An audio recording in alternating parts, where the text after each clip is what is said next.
There's a strange pattern that almost nobody notices until years have already passed. The people who seem the busiest financially are often the ones making the least progress. Always working, always stressed, always exhausted, always trying to catch up, but somehow never actually getting ahead. And from the outside, it makes no sense. Because we've been taught that working harder automatically creates better results. So when someone is constantly grinding, constantly moving, constantly sacrificing time and energy, we naturally assume they must be progressing. But effort and progress are not always connected. In fact, sometimes constant motion is the very thing preventing people from building anything meaningful. Because being busy and building wealth are not the same activity. One consumes energy, the other compounds value. And most people spend their entire lives confusing the two. Now let's go deeper. There are two completely different ways people use their time. The first is reactive. The second is strategic. Reactive living is when all of your energy goes toward maintaining your current situation, paying bills, handling emergencies, managing stress, recovering financially from previous decisions. Nothing is moving forward. Everything is simply being sustained. And sustaining requires enormous effort. That's why so many people feel exhausted all the time. Not because they're weak, but because survival consumes energy. Now strategic living looks different. Strategic people still work hard, but they direct part of their effort toward building systems that reduce future pressure. Assets, skills, investments, ownership, leverage. And over time, those things begin reducing the amount of effort required just to survive. That's the difference. Reactive people stay trapped in maintenance. Strategic people gradually transition into multiplication. Now, here's where the cycle becomes dangerous. Most broke people become extremely skilled at survival. And survival skills can create the illusion of progress. You learn how to juggle payments. You learn how to stretch paychecks. You learn how to recover from financial setbacks repeatedly.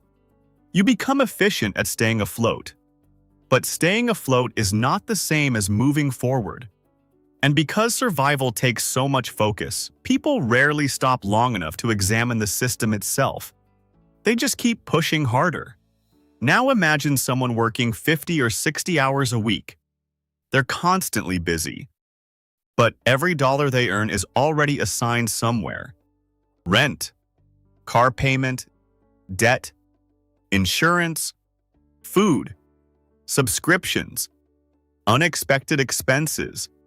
Before the paycheck even arrives, it's gone. And because there's no margin, every setback feels like a crisis. That creates pressure, and pressure changes behavior. People under constant financial pressure stop thinking long-term. They focus on immediate relief, immediate comfort, immediate solutions, because survival mode prioritizes today over tomorrow. And that's exactly why the cycle repeats. Now, let's compare two people again. Both work hard. Both earn similar incomes. Both want financial freedom.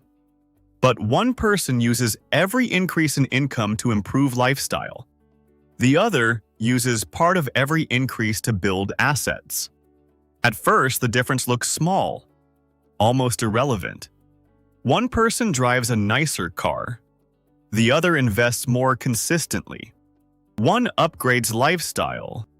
The other upgrades ownership. And for years, the first person might even look more successful.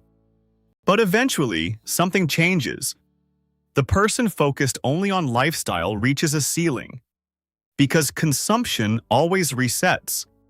No matter how much is spent, satisfaction fades. The upgrades become normal. The excitement disappears. And then a new upgrade is needed. A bigger purchase. a better experience, a more expensive lifestyle. That cycle never ends, because consumption requires constant replacement, but ownership compounds. That's the difference. Assets built years ago continue contributing. Investments continue growing. Systems continue producing. And eventually, effort begins creating exponential rather than temporary results. Now here's another uncomfortable truth. Many people stay busy because being busy feels productive. It creates psychological comfort. If you're constantly moving, constantly working, constantly occupied, it feels like something important must be happening. But motion alone proves nothing. A treadmill moves constantly too, and yet it never actually goes anywhere. That's how many financial lives operate. Continuous movement, minimal progress. Now, this doesn't mean hard work is bad. Hard work matters. Discipline matters.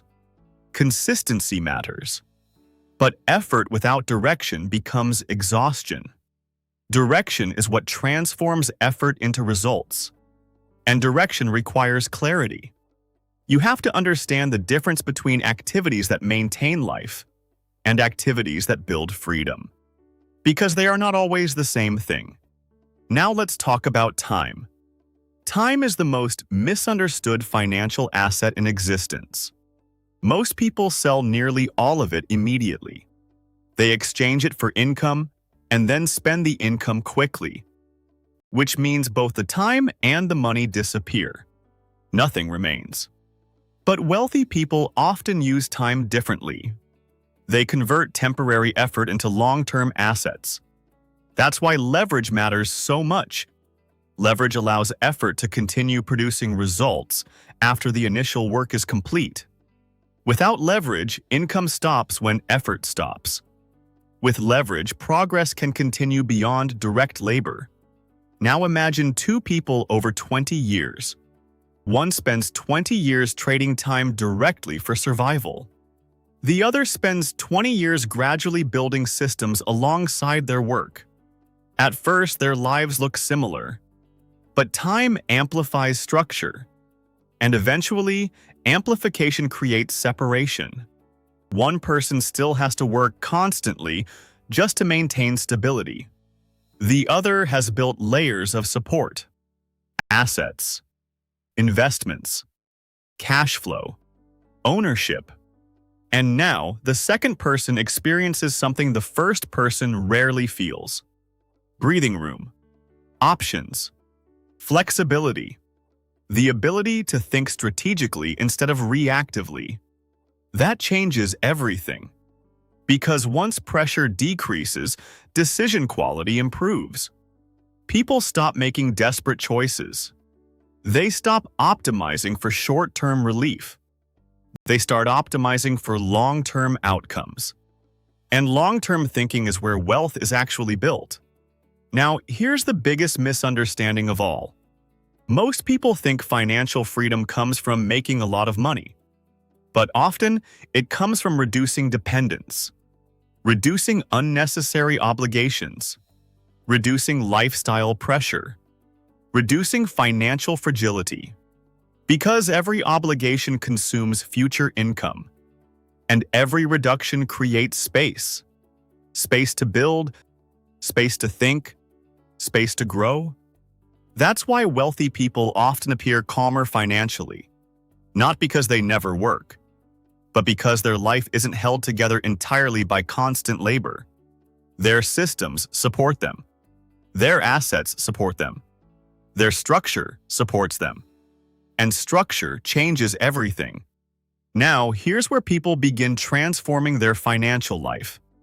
It starts the moment they stop asking, "How can I survive this month?" and begin asking, "How can I build something that makes survival easier long-term?" That single shift changes financial trajectory entirely. Because now, every decision starts serving a larger direction. You stop optimizing only for comfort.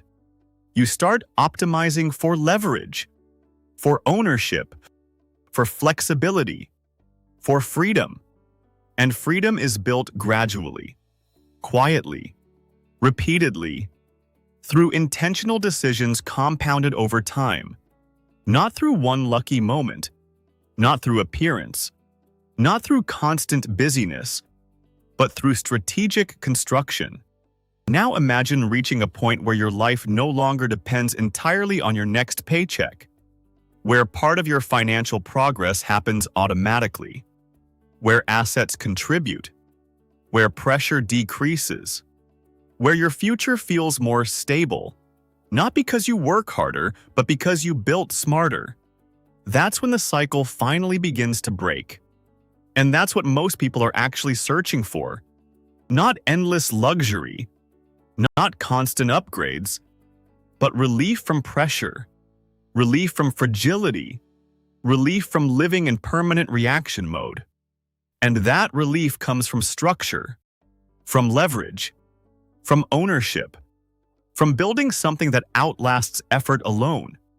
And if you're serious about building that kind of life, about escaping survival mode and creating long-term financial freedom step by step, subscribe to Smart Money Compounds, because this series is designed to help you think differently, build differently, and eventually live differently.